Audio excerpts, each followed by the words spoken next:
I actually have a forecast date when I think I'm going to be a billionaire. And it's now very, very few years away at my rate of growth. And because I see that, my goal isn't $1 billion. My goal is $100 billion. Kris, you've been throwing around a word a lot lately that I don't think people realize how daunting this word is. And that word is billions.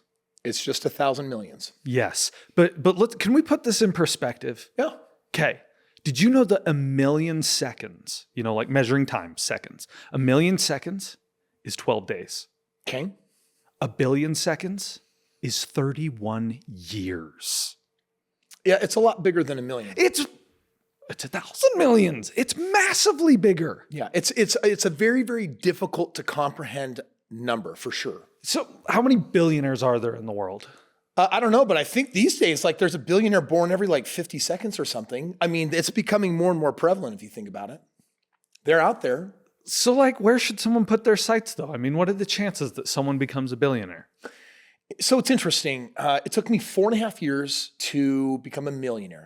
It was $1.6 million from 25 properties paying me $12,000 a month. And I was not thinking, by the way, I want to be a billionaire. What I was thinking was, I want $10,000 of residual income so I can quit my job. Yep. So when I graduated college, that 25 homes provided me with, $10,000+ a month. And I'm a goal-oriented person. I'm like, wow, this is amazing. But guess what happened? I started increasing my lifestyle and I started increasing my appetite for investing. And I said, you know what? 10 grand is kind of not a lot of money.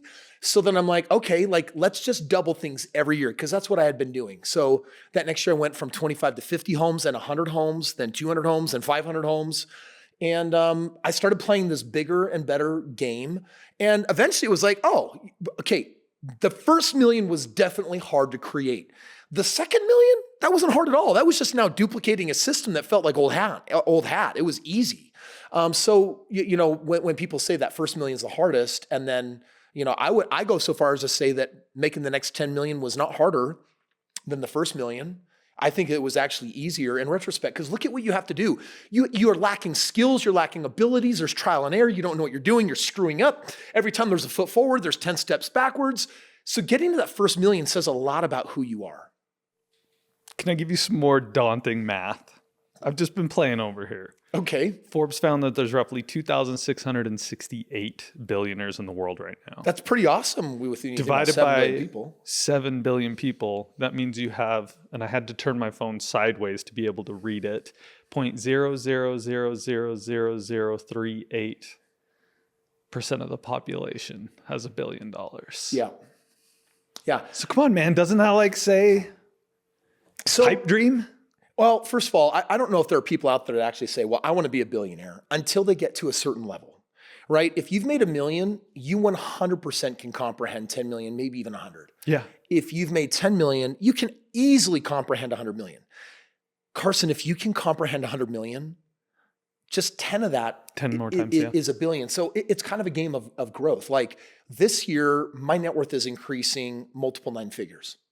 So for me, I actually have a forecast date when I think I'm going to be a billionaire. And it's now very, very few years away at my rate of growth. And because I see that, my goal isn't $1 billion. My goal is $100 billion.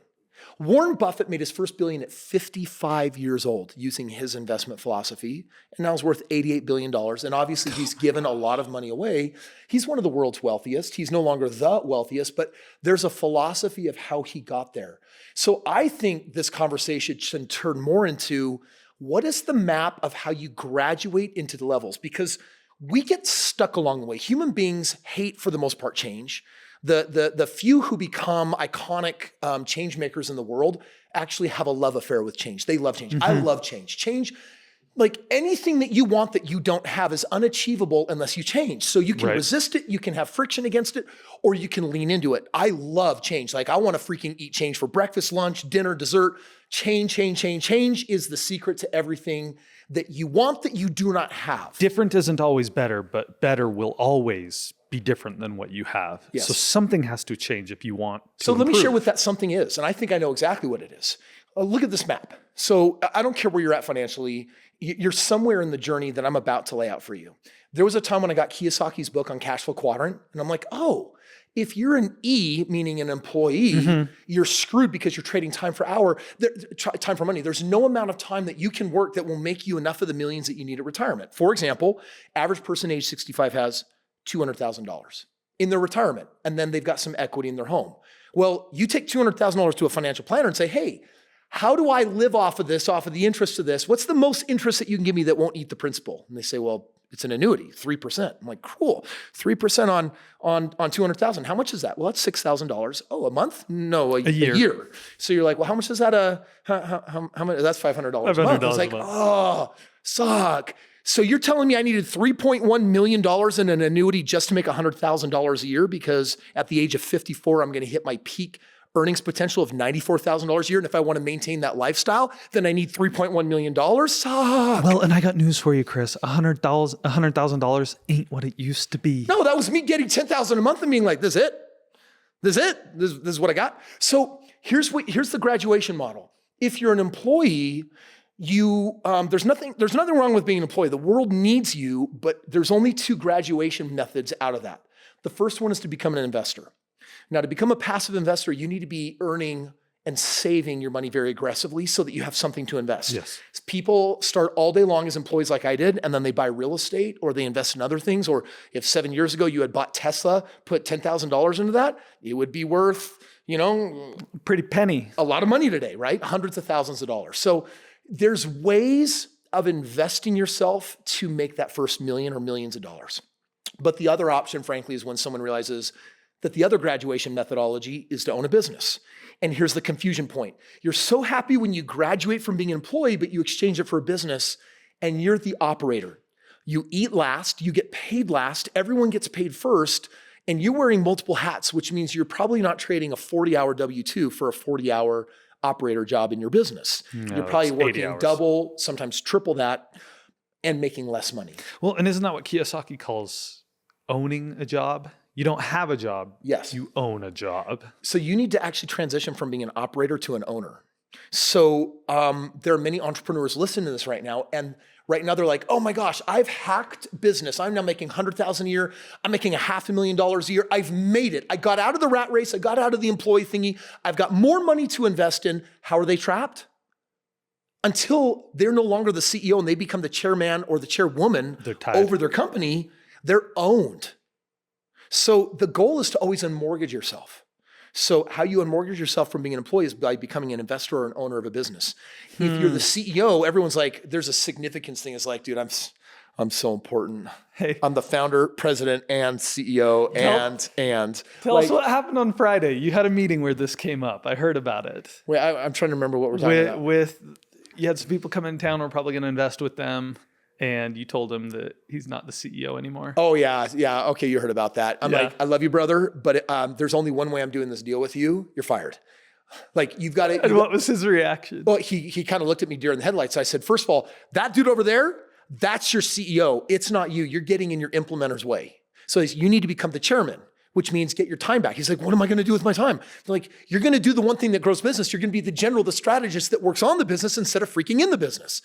So once you graduate from being in the business, guess what your next step is? So we were an employee, we were trapped, we got out of it. Then we thought we needed to be in business, but then we got trapped. Then we got out of it by becoming the chairman, which means you need a healthy enough margin that you can replace yourself by paying other people well enough, incentivized to want to grow that thing. So where do you go from there? Well, then you want to own businesses. Now, you don't say, oh, let's start ground zero again, and I'm going to be the operator until I can grow out of that. I promise you, the smartest play is to own your second business that you're not the CEO of and that you own from day one. And then you realize something. Well, shoot, if I can own a second business and it only takes me 2 hours a week, then why not a third? Or why not a 10th? This is how you get to Warren Buffett. You see, successful business breeds leftover money that you can use to invest in other opportunities that are not your own. Ultimate diversification, Ray Dalio, $27 billion return, one of the most successful hedge fund managers of all time, said that you need to be in a minimum of 15 different asset classes before you're actually de-risking 90% of losses in the future, because every asset class will go to zero at some point in your lifetime. So you start saying, oh, wow. So I want to own businesses. I want to develop niches. I want to be in certain sectors. But then I need to invest my capital into other profitable sectors that I may not even understand, that are lucrative, that are dealing with massive disruption. And now you have this investment philosophy that reveals itself because let's start at the beginning. I was an employee making $80,000 a year. I decided that I either was going to take the investor track and I needed to set 20 grand aside to invest, or I was going to do that and try to get promoted so I could put more money aside to my investments, or I was going to get into a business. Then you get to a point where you're making hundreds of thousands of dollars a year, but you exit yourself to get all your time back. And it might cost you some money, some of that profits, but with your time back, you could do the same thing again. What you need to do is raise your standards and say, oh, I'm going to actually own 10 companies. And so a lot of entrepreneurs, when they get to that level, well, if this business is making me $1 million and this one's making me $2 million, and then I get more experience and I get better and I keep raising my standards, I'm making $5 million here, I get $10 million here. Now you got someone who's making maybe tens of millions of dollars a year. And based on their EBIT and their profitability, that person might be worth $100 million now. Mm-hmm. But news for you, that's 1/10 of $1 billion. Yeah. $1 billion is not that far off as long as you're graduating. And so the question is, what game are you in that you need to graduate from? Like Carson, let's get real personal. I've pulled you aside in the last 2 weeks and I've basically said, Carson, I'm preparing you for graduation. Yes. Because right now you're the CEO of over how many of my companies? A bunch of them. Most of them. And I told you that your next graduation play is to what? You keep using this term that isn't a real term in the industry, but you keep saying you're the CEO of CEOs. Yes, that means that you're the chairman over all of these companies and all of these CEOs, right? And by the way, if you as a CEO are impacting doubling and tripling growth like you've been doing, if you can successfully hand our core company off to someone else that can maintain that, and you can do that for 10 other companies, how much more valuable are you to me? Are you to your income and your future?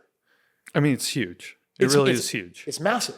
Everyone has to know their next move. By the way, inside our company, we have a profit share program with all of our mid-level managers, upper managers, our executives. And in 2 months, if they're not listening to this podcast, what are we going to be releasing to them? We're kicking off our CEO Academy. We're kicking off our CEO Academy, which says, hey, if you're in mid-level management, you're not meant to die there. You're meant to be grown into upper management, basically a bigger division, more responsibility. And if you're in that division, we want to train you to become an executive director that can become a CEO. All these companies need that. Like the number one problem I'm solving for right now is leadership. Yep. So we got this boot camp, but go back. They're earning more money with greater stewardship and greater responsibility, producing greater profits and bottom line and serving more people. With the same amount of time. Yes. So the question is always, how do you make your time more valuable and how do you reclaim your time? That's my new book that's coming out. Oh, well, the manuscript is 70% written with my ghostwriter. It's almost done, but I've already got my next 2 books outlined and my other book just came out like literally 2 weeks ago. So really a big part of like this step in the journey for me is, okay, I don't want to just have $1 billion in all these other companies. At the rate that I'm acquiring companies, 300 companies this year that I will either start, acquire, or consult, or buy. All of those companies, that's going to really mess up the math and probably create an acceleration to my own game plan on that first billion. But frankly, that's part of the game of getting to 10 billion. That's part of playing the game to getting to 100 billion. And my whole motive is really simple. At one point, I wanted to be president of the United States. And I decided that political path that I was choosing years ago, I'd sell off a part of my soul that I would desperately never want to give away. I would want to reclaim. I would never get back. It would never be clean. So I'm like, great, how else can I affect change? Well, I'm a really talented entrepreneur. So be the best entrepreneur, Kris, that you're capable of. Acquire as much political capital, relationship capital, and profit capital that you possibly can, and redistribute wealth on your terms. Do the social good in the world that's on your terms. $1 billion is not a big number if you're doing 100 million. 100 million is not a big number if you're doing 10 million. 10 million is not a big number if you're doing 1 million. So it then becomes a function of time. If you are in a daily pursuit of growth and you're elevating your standards, then 1 million will become 10. And you know what, maybe you'll be 70 years old when that happens and you don't have much life in you to grow from 10 to wherever you could go. But if you're listening to this and you're young and you figure out that first million, and you can accelerate to getting 10 million faster because you listen to the advice and you don't get stuck in a business and you start owning multiple businesses, then in your lifetime, 1 billion or many billions, totally possible. It's just a function of growth and never getting stuck. Well, and I would describe it a little bit different, Kris. What it sounds like to me you're saying is that if you recognize that there doesn't have to be a ceiling, right? Most people are going to say, I've got a successful business going and it's what I'm going to do. And I don't want to risk anything else. It's working. And they're like, put that ceiling. Yeah, self-imposed ceilings. Self-imposed ceilings, not looking at the next step. Or the other flip And side. by the way, that's not a choice people are making consciously. My experience most time is they haven't presented the alternative. They're just thinking, no, I had a job and now I have a really great paying business. I'm so caught up in all of my success and press clippings that I made it. And I'm like, brother, that is such an adorable game. Well, and I've seen you tell people this before when you're like, you need to stop being the operator. You need to stop being the CEO of your company. They're like, impossible. Well, dude, so nobody I'm gonna can drop do a name. that. Wayne Rice came to me 5 months ago and we were just having this Wayne. mentorship chat. Really good dude. And I'm like, dude, what's your next move? He's like, dude, I'm going to be here for 15 more years. I'm part owner in this thing. I'm running the company. And I said, you have 4 months to get out. And what was his reaction? And he looked at me, he said, excuse me? I said, yeah, just do it in 4 months, not 15 years. Get your time back now. You're valuable. If you did this once, you can do it 100 more times. He's like, what, really? Well, so he literally called me up just a few days ago. He sent me this video. He said, Kris, it wasn't 4 months, it was 5. But I hired my CEO and I'm out. Yeah, and I was like, brother, I'm so pumped for you. And he said, Kris, what's next? And I said, your next thing is to own 10 companies. You're young, you have life in you. Like take everything that you've learned here and one at a time, hyper focus, but be smarter. Don't start from the ground up. Don't start with ideas that are similar in size. Raise your standards. You've got a really great $50 million company. You need to do things minimally that are twice as big. Just elevate your standards. That's easy for you to think different like that. And keep your time reclaimed until you find something worthy of something like that where you can duplicate your efforts. So what about the entrepreneurs out there that have a successful business and it's going well and they are attached to it? They like it. They're like, I love what I do. Kiyosaki talks about this. This is the danger of passion. I define myself by what my business is. Yeah, it's become. Like I am the appliance man. That's who I am. Yeah. And to that, I just say, hey, that's a phase, and it's costing you time. And I want to be really clear. It's not like the goal is to be a billionaire. The goal isn't to be worth 100 million. For me, the goal is very simple. It's always meet your potential. If you want to master the game of money, investing in business, then keep growing and don't get stuck. And let your destiny be whatever your destiny is going to be. Right? For me, my definition of fulfillment is really simple. When I am growing, I feel good. And when I'm not growing, I don't feel good. It's really that simple. If I were to take off, I'm at a point now where there are some people, if you're starting up at the gym, just think about this for a minute, because we're partially a byproduct of pattern. So you haven't been going to the gym for like 3 years. You're like, dang it, I got to go to the gym. I need to start doing this thing. It's good for me. I promise you, your first week of going to the gym, you're going to hate it. You're going to look for reasons to sleep in. You're going to want reasons to not work as hard, to ease into it. And if you're like everyone else, by the third week, you're out and you're done. But guess what happens if you're there in the third month? You're not enjoying it, but you are starting to feel good and you're getting results. By the fourth month, you start thinking, I actually kind of need this in my life. By the fifth month, you will get yourself out of bed no matter how tired you are. If you're mid-brim cycle, you will throw yourself out and say, this is who I am. We tend to create identities out of our patterns, but you are not your patterns. Just like you are not your thoughts and your mind. You're not your intellect. You're not your PhDs. You're not your degrees. You're not your rote memory. You're also not your body, right? How much can you bench and how fast are you? How strong are you? Are a distance runner? We're so quick to create identity from what we do, but I call that identity crisis because it's like we're trying so hard to understand who we are. But if you're not your mind and you're not your body, who are you? Then who are you?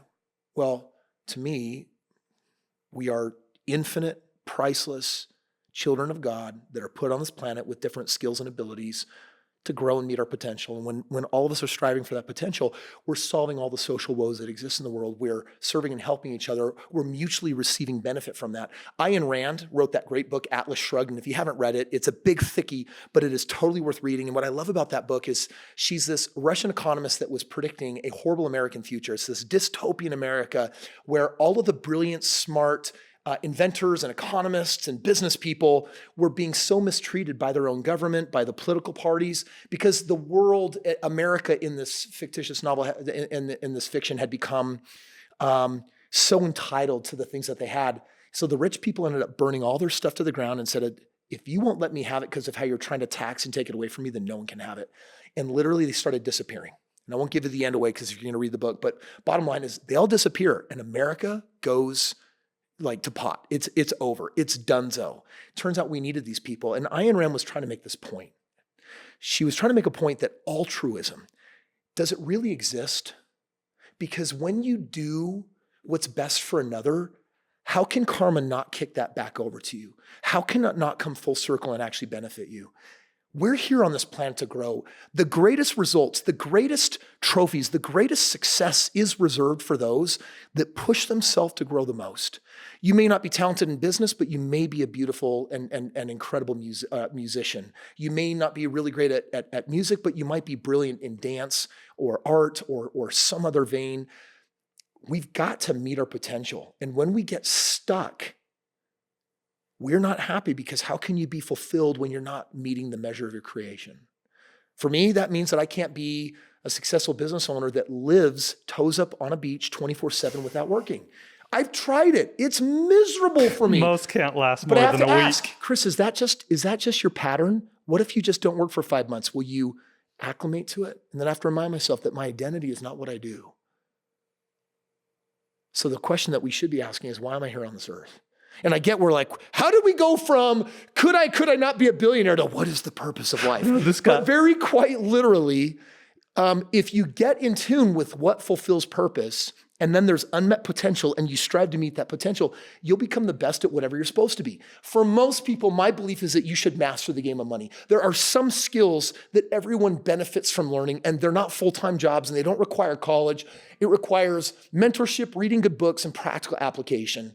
And why master the game of money? Because everything that you want in life in today's world, which is a non-barter society, is transmitted through the medium of money. So if I literally want someone to do errands for me, if I want a home organizer in my house, or I want someone to cook my meals, or I need someone to pick up my kids, or I have 3 private educators now that come to my home and educate my 4 children, or if we're going to take a trip to the Galapagos, and I need to get my jet and my pilots to go drop me off and pick me up, money is the universal resource that we use to make all that happen. So have your passions in life, but my belief is that someone in your household has to have an undying commitment to mastering the game of money so that a time comes when you have enough of this stuff to make the decisions that honor your purpose. Because we all have potential to fulfill. We all have big goals and dreams. And so getting good at the game of money becomes a really cool enabler to doing really cool things like next month, taking a private jet with 10 superstar entrepreneurs and $1 million to serve the refugees that have been kicked out of their homeland, that don't have food and water, they don't have the medical aid. The besieged cities have hospitals that have not received the medical supplies that they need to save lives. Well, that's something that I can help with, and that is a part of my potential, and that is part of why I'm here on this earth, is to make those billions and then to help redistribute that wealth in the way that I feel inspired to redistribute it.